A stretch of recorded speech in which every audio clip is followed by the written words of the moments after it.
everyone, welcome to Only IAS. In the series of Indian Economy for Prelims 2022, we are discussing the economic survey. And we had already covered the 9 chapters, and this is the last chapter of economic survey, that is industry and infrastructure. Very important in context of prelims, mains, both exams, because industry and infrastructure are the core sectors which we talk about in terms of production, in terms of providing employment, and in terms of faster connectivity of goods, services, movement of people across the border. So that's why industry and infrastructure is very important chapter. So now the share of industrial sector in the nominal GDP in 2021 is 25.9. तो GDP में जो industries का share है, जो GDP में industry का share है, that is 25.9%.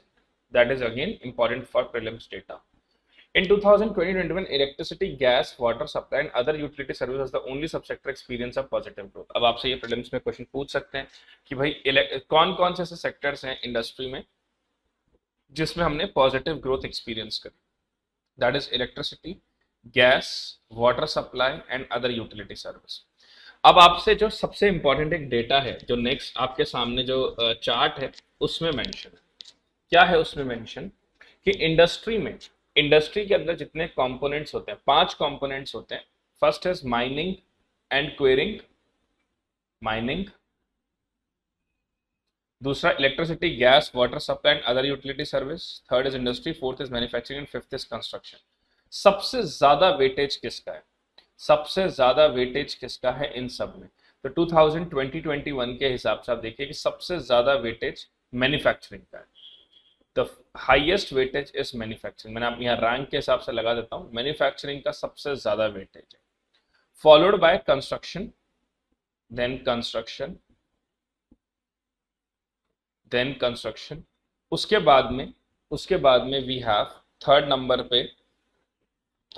पे वी हैव दिस वन, जो आपका माइनिंग, दिस वन कंस्ट्रक्शन हो गया, मैन्युफैक्चरिंग हो गया, electricity, gas, water supply, electricity, gas, water supply का, and then you have this mining and quarrying. ये आपसे एग्जाम में 100% पूछा जा सकता है. ये सवाल 100% ये सवाल आपसे पूछा जा सकता है. मैन्युफैक्चरिंग का highest, then construction, then followed by electricity, gas, water supply and so on, and then mining and quarrying. This is again very important कि इंडस्ट्रियल लेवल पे जो कंपोनेंट्स हैं उनको आपको अरेंज करना है. तो manufacturing is on the first, construction, then electricity and then mining. This is the order in decreasing order of industry component. अगर हम इंडस्ट्रियल इंडेक्स प्रोडक्शन की बात करें तो index of industrial production record a negative growth due to impact of pandemic. जब चारों तरफ lockdown है, फैक्ट्रीज बंद हैं, तो ऑब्वियस सी बात है इंडेक्स ऑफ इंडस्ट्रियल प्रोडक्शन जो है वो नेगेटिव ग्रोथ शो करेगा. Although once the lockdown get over, जब फैक्ट्रीज वापस खुलना शुरू हुई, जब मार्केट वापस से खुलना शुरू हुआ, इट अगेन राइज और फिर वो नेगेटिव ग्रोथ से थोड़ा सा पॉजिटिव की तरफ मूव करने लगा. ठीक है. इसमें एक बात ध्यान रखिएगा, जो इंडेक्स ऑफ इंडस्ट्रियल प्रोडक्शन है इसका जो डेटा है वो एनएसओ के द्वारा दिया जाता है. एनएसओ जो है उसके द्वारा इसका डेटा दिया जाता है. वहीं अगर मैं कोर इंडस्ट्रीज की बात करूं तो कोर इंडस्ट्रीज भी स्टार्टिंग में डिप करी थी, but again after that lockdown and all these things improve, तो इसने भी अपना इंप्रूवमेंट शो किया. एंड इसका डेटा जो दिया जाता है वो मिनिस्ट्री ऑफ कॉमर्स के द्वारा दिया जाता है, जिसमें हमारी 8 कोर इंडस्ट्रीज है. मिनिस्ट्री ऑफ कॉमर्स के द्वारा इसका डेटा दिया जाता है, जिसमें हमारी 8 कोर इंडस्ट्रीज है. अच्छा, इनमें ग्रोथ क्यों हुई? ग्रोथ इनमें इसलिए हुई कोर इंडस्ट्रीज में क्योंकि steel, cement, natural gas, coal and electricity ने अपनी परफॉर्मेंस इंप्रूव करी. अब ये आपसे फिर एक प्रीलिम्स में क्वेश्चन आएगा कि 8 कोर सेक्टर्स में नेगेटिव ग्रोथ कहाँ पे हुई? तो negative growth is in fertilizers and crude oil. Fertilizers and crude oil registered a negative growth rate in index of 8 core industries. This is again a prelims question. अगर FDI की बात करें तो FDI inflow लगातार बढ़ रहा है. Growth हुई है 10% की as compared to the previous year. So FDI in industry show a positive growth of 10% as compared to previous year. Now let's talk about defense. सरकार ने डिफेंस के लिए FDI जो ब्रैकेट था उसको, परसेंटेज था, उसको इंक्रीज किया है. Right now it is 74% under automatic route. Automatic route के तहत ये 74% तक इंक्रीज कर दिया गया है फ्रॉम 49। पहले ये 49 था, now it is increase to 74%। वहीं अगर मान लीजिए 100% भी है in terms of government route, approval route. FDI दो तरीके से हो सकता है, ऑटोमेटिक रूट जिसमें आपको परमिशन लेने की जरूरत नहीं है, and government route, approval route जिसमें आपको परमिशन लेनी पड़ती है। Now, if we talk about insurance sector also registered a positive growth, and that's why government increased the FDI under this. तो ऑटोमेटिक रूट के तहत इंश्योरेंस में भी 49% से 74% कर दिया गया है FDI limit. Petroleum and natural gas की बात करें तो FDI permitted up to 100% under automatic route, where in case of strategic sector, मतलब अगर मान लीजिए सरकार को कोई डिसइन्वेस्टमेंट करना है स्ट्रेटेजिक सेक्टर का, तो उसमें गवर्नमेंट ऑफ इंडिया का अप्रूवल लेना एसेंशियल है अगर आप ये डिसइन्वेस्टमेंट कर रहे हैं। टेलीकॉम सेक्टर में एफडीआई 100% अलाउड है अंडर ऑटोमेटिक रूट, और टेलीकॉम सेक्टर में तो हम काफी अच्छा काम कर रहे हैं। सिर्फ एक तो कोर इनकम पे we put the tax only on core income. Apart from that जो वायरलेस इक्विपमेंट्स हैं, उनको हम फ्री कस्टम, उन पे फ्री कस्टम ड्यूटी, मतलब कोई कस्टम ड्यूटी नहीं लगेगी उन पे, ठीक है। This is all we are doing very good for telecom sector. Now let's talk about the FDI proposal. FDIs को बेहतर करने के लिए, FDIs को और बेहतर बनाने के लिए, और चीज़ों को इजी करने के लिए, और चीज़ों के लिए आसानी हो, इसके लिए एक FDI मॉनिटरिंग सेल सेटअप किया गया है, जिसका मेन काम है ये देखना कि भाई FDI प्रॉपर स्मूथ तरीके से हो रहे हैं या नहीं हो रहे, कोई हर्डल्स तो नहीं आ रही, कोई और परेशानी तो नहीं आ रही है FDI में। So FDI monitoring cell is basically a tracking, इनका काम बेसिकली ट्रैक करना है कि एफडीआई से जुड़ी हुई जितनी चीजें हैं, it should go in a very good positive. Apart from that, inter ministerial committee constituted under the chairmanship of secretary department for IIT to take appropriate decisions on delayed proposal. Inter ministerial committee भी हमने set up करी है under the chairmanship of secretary department for promotion DPIIT, कि अगर मान लीजिए कोई delay हो रहा है प्रपोजल में, या अगर मान लीजिए मिनिस्ट्री साइड पे कुछ इशू है, इंटर मिनिस्ट्रियल प्रॉब्लम्स हैं, क्लियरेंसेस नहीं मिल रही हैं, तो we also form this inter ministerial committee under the chairmanship of secretary DPIIT, कि जो डिलेड हैं वो टाइमली पूरे हो जाएं, जो अननेसेसरी के अप्रूवल्स हैं, रेस्ट्रिक्शंस हैं, वो एफडीआई को हैम्पर ना करे। This is again very important in context of mains exam. अगर आपको एफडीआई या उस पर कोई भी क्वेश्चन है तो you can write these two important point, very very important. एक तो ये एफडीआई मॉनिटरिंग सेल और एक ये इंटर मिनिस्ट्रियल कमेटी, ये दोनों मेंस के एग्जाम पर्सपेक्टिव से बहुत ज्यादा इंपॉर्टेंट है, ध्यान रखिएगा। So FDI monitoring cell and inter ministerial committee. अगर sector wise performance and initiative की बात करें तो steel, again it shows a very strong growth initially, क्योंकि ग्लोबल स्लो डाउन था तो स्टील का प्रोडक्शन काफी कम हो गया था, बिकॉज फैक्ट्रीज बंद थी, मैन्युफैक्चरिंग बंद थी, इंपोर्ट्स जो थे उनके ऊपर भी रेस्ट्रिक्शंस थी। But once this lockdown get ease off, Covid की वेव्स ओवर हुई, तो steel production again get jumped, ठीक है। And it is one of the most important source for the infrastructure development. Steel is very very important, and luckily government of India is showing a very positive trend in the steel manufacturing. अगर बात करें कोल की, तो भारत में 55% of energy requirement कोल के द्वारा fulfil की जाती है। तो this is kind of a challenge also, क्योंकि we import maximum coal, okay, और प्रोडक्शन जो है रॉ कोल का वो भारत में इतना होता नहीं है। दूसरी बात, जो कोल का प्योरेस्ट फॉर्म है एंथ्रेसाइट, वो भारत में होता ही नहीं, हमारे यहाँ पे बिटुमिनस होता है, ठीक है। इसकी वजह से although we are trying very hard कि भाई हमारे यहाँ पे कोल का ग्रोथ भी इंक्रीज हो जाए, but still it's showing a negative trend. Now the production of coal continue to increase despite the push given to renewable energy under the draft national energy of NITI Aayog. हम लगातार कोशिश कर रहे हैं कि प्रोडक्शन कोल का इंक्रीज किया जाए। कोल ब्लॉक्स जो हैं उनको हम क्या बोलते हैं, एलोकेट कर रहे हैं to the privates also, so that एक तो प्राइवेट जो ऑर्गेनाइजेशंस हैं उनके पास बेटर टेक्निक्स है, बेटर टेक्नोलॉजी है, उनके पास जो मशीन्स एक्सट्रैक्शन की वो भी बेहतर है। तो वी आर इवन जो कोल एलोकेशन वाले एरिया हैं उनको बिड कर रहे हैं, ताकि एटलीस्ट कुछ भी हो, कंट्री में कोल प्रोडक्शन तो ज़्यादा हो, इम्पोर्ट हम लोग कम करें। We are trying very hard for that also. Clear? चलिए अब बात करते हैं, नेक्स्ट इज वहीं आप देख लीजिए कि भारत में जनरली बिटुमिनस जो है वो प्रोड्यूस होता है, एंथ्रासाइट हमारे यहाँ है नहीं।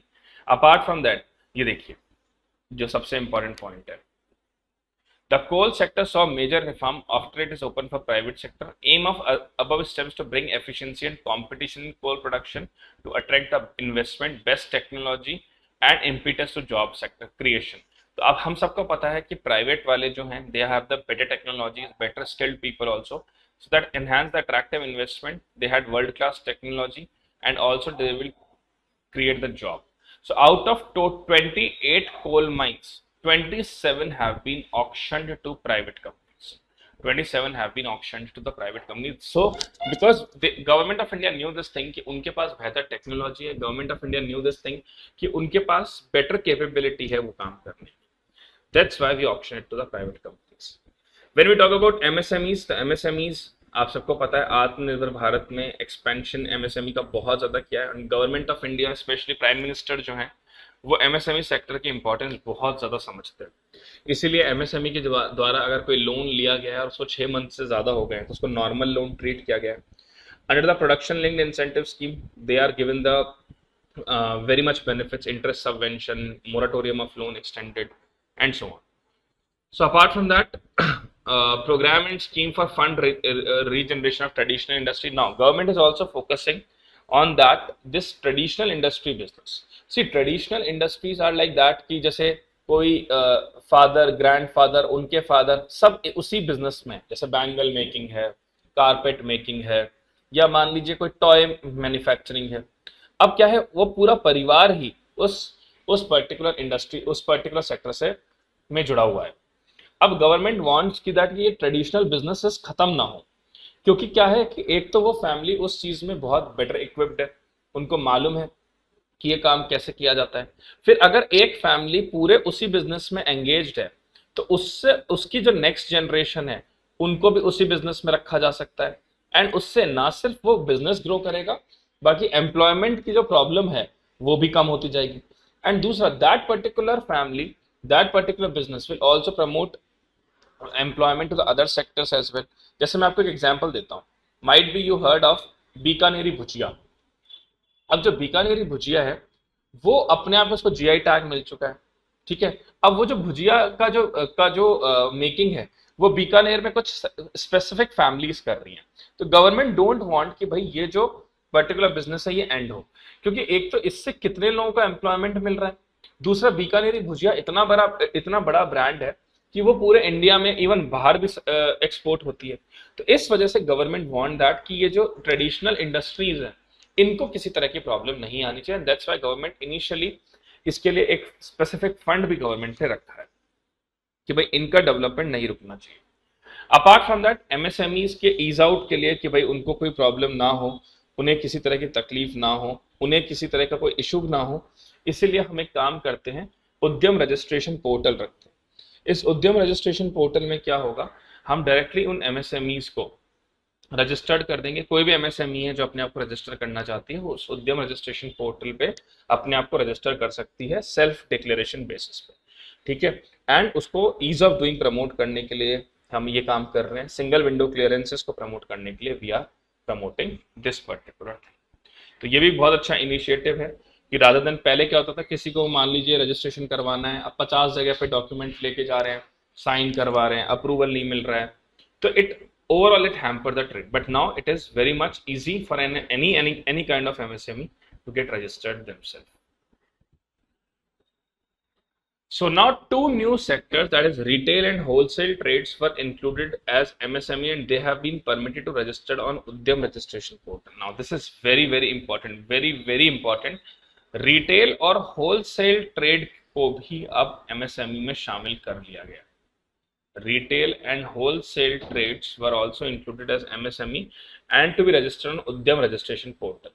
This have resulted in street vendors getting an opportunity to get the benefit of priority sector lending. देखिए ये क्या है, मैं आपको समझाता हूँ। बहुत सारे भारत में स्ट्रीट वेंडर्स हैं जो डेली अर्न करते हैं, डेली वेज अर्नर्स हम कह सकते हैं, अपने गुड्स को या अपनी सर्विसेज को देते हैं, and they earn daily bread earners है। अब सरकार ने ये बोला है कि जो रिटेल और होलसेल ट्रेड वाले लोग हैं वो भी एमएसएमई में शामिल हो सकते हैं अपने आप को उद्यम रजिस्ट्रेशन पोर्टल पे रजिस्टर करवा के। अब सपोज करो कि एक पर्टिकुलर फ्रूट सेलर है, ये फ्रूट सेलर है और ये स्ट्रीट वेंडर है, he is a street vendor. He can just register through Udyam registration portal and he can be as an MSME, वो एमएसएमई की तरह काम कर सकता है। अब जैसे ही वो एमएसएमई की तरह काम करेगा, he get the opportunity to avail benefits under the priority sector lending of commercial banks, क्योंकि priority sector lending में एमएसएमई को शामिल कर लिया गया है, जो लोन्स कमर्शियल बैंक देंगे उसमें। अपार्ट फ्रॉम दैट गवर्नमेंट ने एक पोर्टल क्रिएट किया, champion portal, under the ministry of MSME, ताकि to help the MSME in following manner. एक चैंपियन पोर्टल जो है इसको क्रिएट किया गया, ये भी प्रीलिम्स के लिए बहुत इंपॉर्टेंट है। चैंपियन पोर्टल क्रिएट किया गया फॉर एमएसएमई। इस पोर्टल में आपको क्या क्या इंफॉर्मेशन मिलेगी, सारी information that what are the essentials to be being an MSME sector, क्या एसेंशियलिटी, क्या प्री रिक्विजिट्स हैं एमएसएमई बनने के लिए, कोई डिस्प्यूट्स हैं, कोई ग्रीवियंसेस हैं, उन्हें बहुत जल्द फास्ट ट्रैक मैनर से सॉल्व किया जाएगा। अपार्ट फ्रॉम दैट इसमें मैपिंग भी है। मैपिंग मतलब कि जैसे 100 कंप्लेंट्स आई एक दिन में, अब पर्टिकुलर मिनिस्ट्री के जो ऑफिशियल्स हैं दे कैन ट्रैक कि 100 कंप्लेंट में से आपने कितनी को सॉल्व कर दिया, ताकि इसमें क्या होगा कि एक हायर बॉडी भी रहेगी, हायर अथॉरिटी भी रहेगी, जो ये डेली चेक करेगी कि कितनी प्रॉब्लम्स को सॉल्व किया जा रहा है। देन अपार्ट फ्रॉम दैट बहुत सारे जो पोर्टल्स थे, जो बहुत सारे पोर्टल्स एमएसएमई से रिलेटेड थे, उन सबको इंटीग्रेट करके एक पोर्टल में डाल दिया जाएगा, that is called as champion portal. ये प्रीलिम्स में आ सकता है। Then let's talk about textile. Textile is the one of the most important source and is the second largest employment generation next to agriculture. तो भारत में second largest employment generation जो होता है वो टेक्सटाइल के थ्रू होता है। Now government enhances this production linked incentive scheme for the textile sector also to enhance their manufacturing capability, to increase their exports also.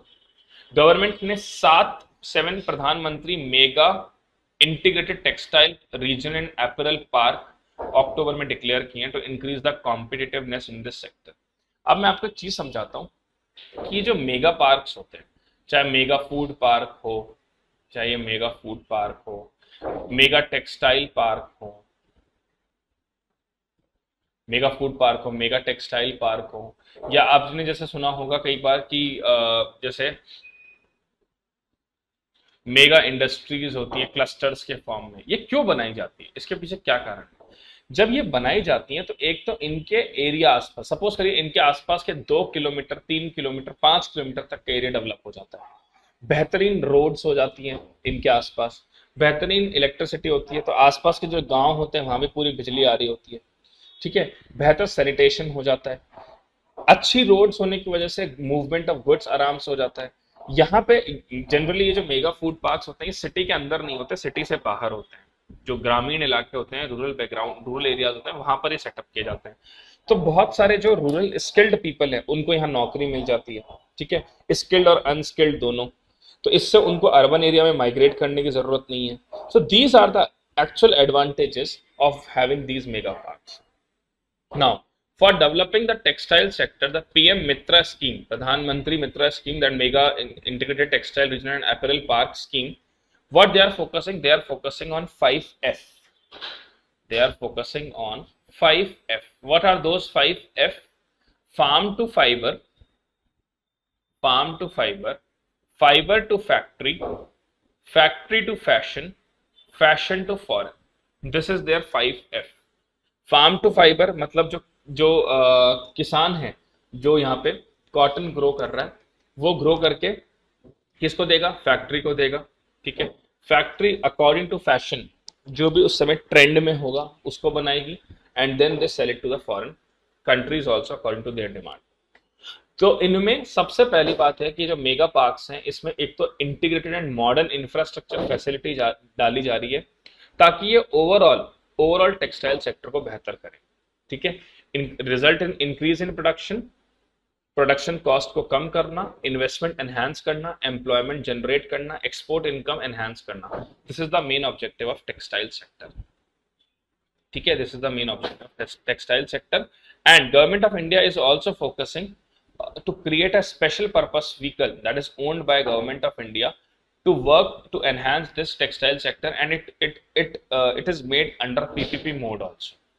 अब देखिए स्पेशल पर्पस व्हीकल इसलिए बनाया जाता है जब गवर्नमेंट को ये फील हो कि ये पर्टिकुलर इंडस्ट्री काफी बड़ी है और इसको मैनेज करने के लिए we need a particular company who can manage it efficiently and effectively, तब हम स्पेशल पर्पस व्हीकल बनाते हैं।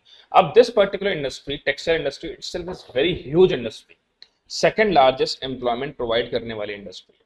तो जब इस तरह की कोई इंडस्ट्री है जो सेकंड लार्जेस्ट एम्प्लॉयमेंट प्रोवाइड करने वाली है, तो if we create a special purpose vehicle, if we create an SPV, it help in enhancing the production, regulating that SPV, it will tell the particular sector that how to enhance the production, how to do better.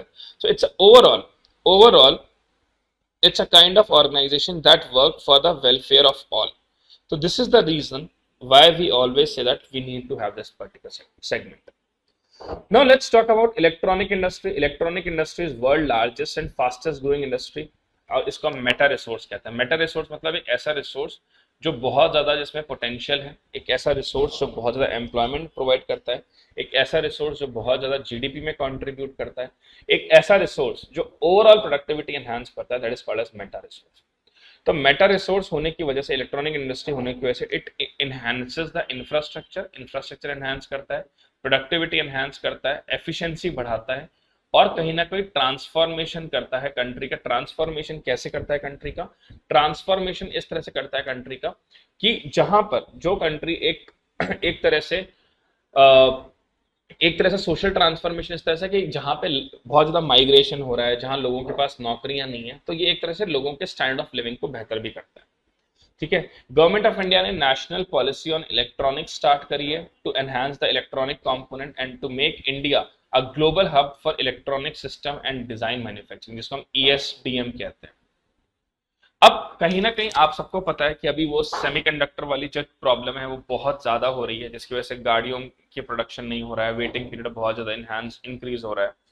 दूसरी बात, ये semiconductor ना सिर्फ गाड़ियों में, बाकी बहुत सारी अदर चीजों में भी काम आता है। तो government is focusing on national policy on electronics to enhance the electronic component in India, including the chipset. Apart from that, to make India a global hub of electronic system design and manufacturing. That's why Government of India is continuously focusing on to make this electronic system more better and productive. And that's why this production linked incentive scheme enhance the electronic manufacturing, IT hardware. Apart from that, to manufacture this electronic component and semiconductors and to modify the electronic manufacturing clusters 2.0. This is all what electronic industry is currently doing. To enhance the electronic manufacturing, enhance the IT hardware, apart from that manufacturing of electronic component and semiconductors in India, and apart from that setting up electronic manufacturing clusters. This is all what electronic industry is right now doing. Okay? Now government of India is also provided an incentive of 4 to 6% on the production of mobile phone manufacturing electronic components. See, Bharat सरकार को ये बात बहुत अच्छे से पता है कि आने वाला जो 10 साल है, 15 साल है, 20 साल है, जो करंट जनरेशन है, जो बच्चे बहुत छोटे हैं, अभी 4 साल 5 साल के हैं, आने वाले 20 सालों में पूरा वर्ल्ड जो है वो एक डिजिटलाइज वर्ल्ड हो चुका होगा। चारों तरफ we need the electronic gadgets, we need the latest technology. ठीक है, and India is the country who is having the highest demographic dividend.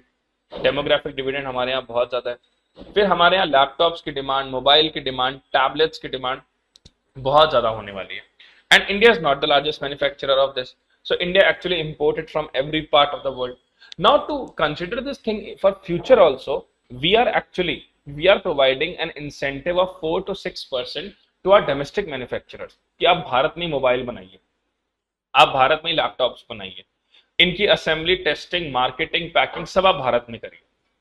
Don't let it the other part of the world to conquer in India for this particular thing.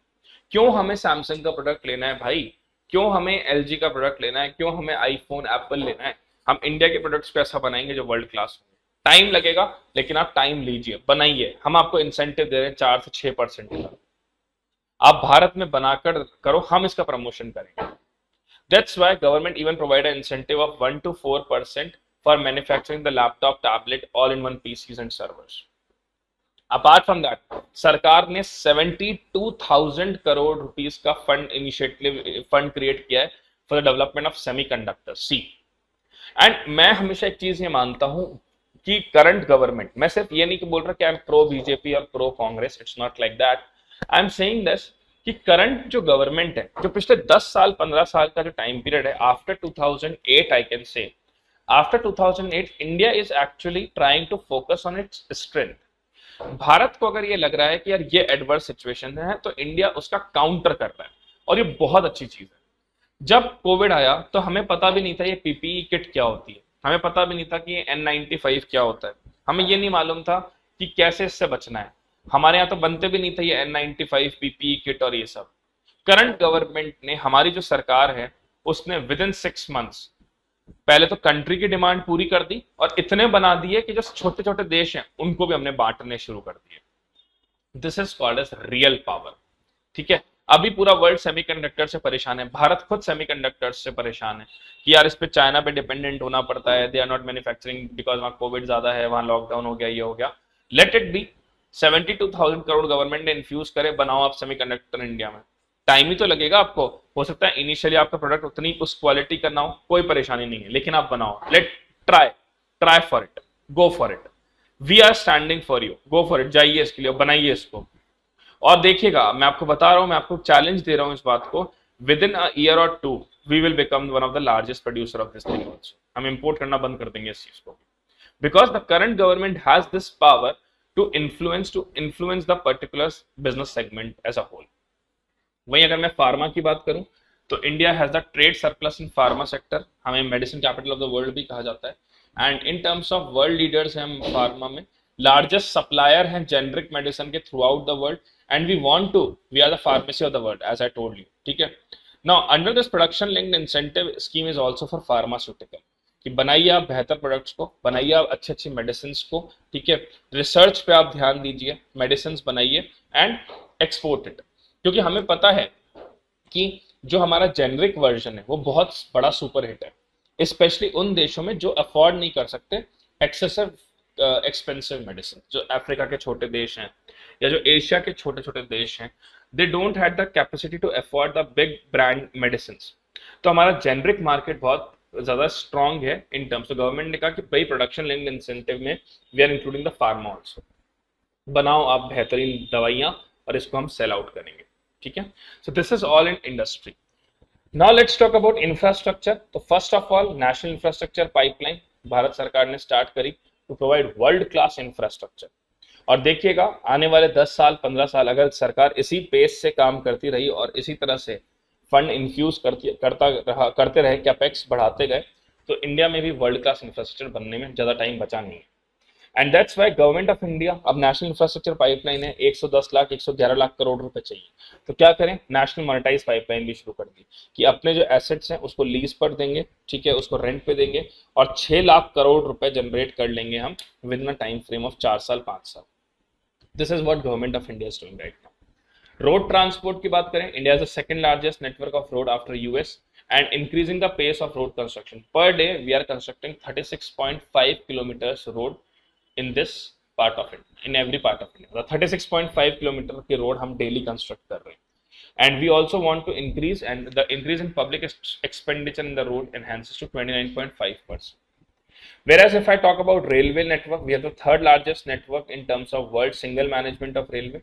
Train accident get reduced to 59 pre-COVID and further 22 in 2020-21 because of this particular technology we are actually reducing the train accidents also.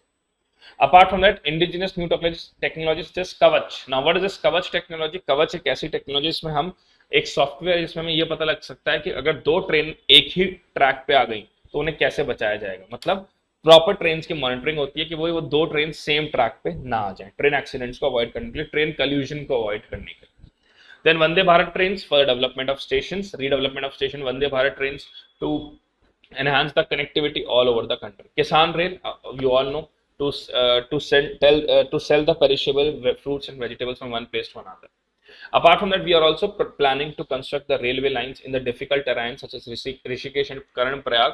The reason behind that is it's all are very much tourist places for the Hindu religion. Then Wi-Fi facility is given to almost 6,000 railway stations equipped with Wi-Fi facility, and that Wi-Fi runs very fast and very good. Apart from that, national rail plan, we want to increase the railway freight to 40 to 45%, जो माल भाड़ा है हमारा उसे हम 40 से 45% तक increase करना चाहते हैं and we want to achieve 100% electrification by December 2023।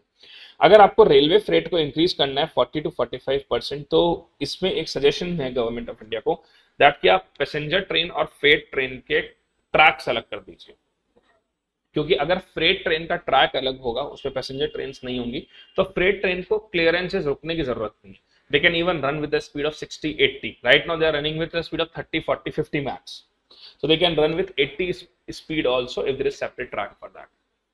Then civil aviation, we had this air transport bubbles. As I told you कि air transport bubble में हमारी फ्लाइट सीधी उस कंट्री में जाएगी, उस कंट्री की फ्लाइट सीधी हमारे कंट्री में आएंगी.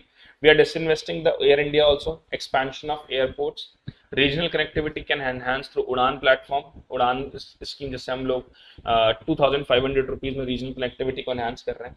Then MRO sector, it again it's becoming a sunrise industry. MRO sector में बता चुका हूँ कि जैसे अमेरिका, फ्रांस, ब्रिटेन, यहाँ पर एरोप्लेन्स का मेंटेनेंस, रिपेयर एंड ओवरहॉल काफी महंगा है, तो और इंडिया में ये ऑलमोस्ट हाफ कॉस्ट पे अवेलेबल है. So what they are doing, they are telling their airplane services कि आप इंडिया में जाके इसका एमआरओ, मेंटेनेंस, रिपेयर, ओवरऑल करवाइए, 50% कॉस्ट में हो जाता है. That enhances are overall service component. Ports की कैपेसिटी इंक्रीज हो गई है. Now we have 13 major ports, the capacity enhance to 79%. We are trying to reduce the average turn around time from 62 hours to 55 hours. हम चाहते हैं कि इसको reduce हो जाए कि एटलीस्ट 55 आवर्स में ये पूरा हो जाए टर्न अराउंड टाइम. ठीक है. Then initiative government of India take the Sagarmala project to develop and modernise the new ports. Major port authorities act is there for regulation, operation and planning of major port. जैसे ये नया act बना है, major port authorities act. इसका main objective है भारत में जितने भी पोर्ट्स हैं उनका ओवरऑल डेवलपमेंट करना, बेहतर रेगुलेशन बनाना, बेहतर ऑपरेशनल बनाना, बेहतर प्लानिंग करना. Then maritime India vision 2030 focus on overall development of India's maritime sector in the next decade. We want to be the best in terms of port infrastructure, in terms of this turnaround time, in terms of increasing the freight, in terms of making the clearances in our port custom clearances very fast. Now telecom sector, I already told you that India is the world's second largest telecommunication market. We had done this, reduce this custom duty on the wireless equipments. We are also BharatNet project. We extended to 250,000 gram panchayat, and now it is extended to 16 states through PPP model. Then if I talk about energy, Lakshya Bharat portal, it is a kind of thing for promoting transparency. It requires all oil and gas organizations to upload detail. Now Lakshya Bharat portal का main objective क्या है? जैसे मान लीजिए कर्नाटका में कोई oil agencies या gas agencies हैं, उनके पास एक्सेसिव रिजर्व पड़ा है. अब उन्होंने इस पोर्टल पे लिख दिया, अपलोड कर दिया विद डिटेल्स कि भाई हमारे पास इतना excessive oil and gas reserve. Now it can be sell to any part of country. Punjab किसके ऑयल कंपनीज को देखा एंड दे सेड कि sir please send it to us. तो this is Lakshya Bharat portal is that की energy rich particular place से energy deficit की जगह पर भी हम उसको सेल कर पाए. Then apart from it, Ujjwala 2.0 smokeless chula, that is providing LPG connection. We are providing additional 1 crore LPG connection along with first free refill. Cylinder खाली होगा तो पहली जो refill होगा that is free, and stove भी हम दे रहे हैं free of cost. Then green energy corridor promoting solar and wind technology, solar cells, solar panels, solar building, rooftop panels, and so on. We are doing under this green energy corridor. So that's all in industry and infrastructure. I hope you had to get the clarity कि what is this chapter is, and we had done with economic survey also. हमने काफी अच्छे तरह से जो important points थे इस साल prelims के एग्जाम के perspective से, उन infrastructure points को हमने अच्छे से कवर कर लिया है. Till then, thank you so much. Take care of your health. That's it from my side.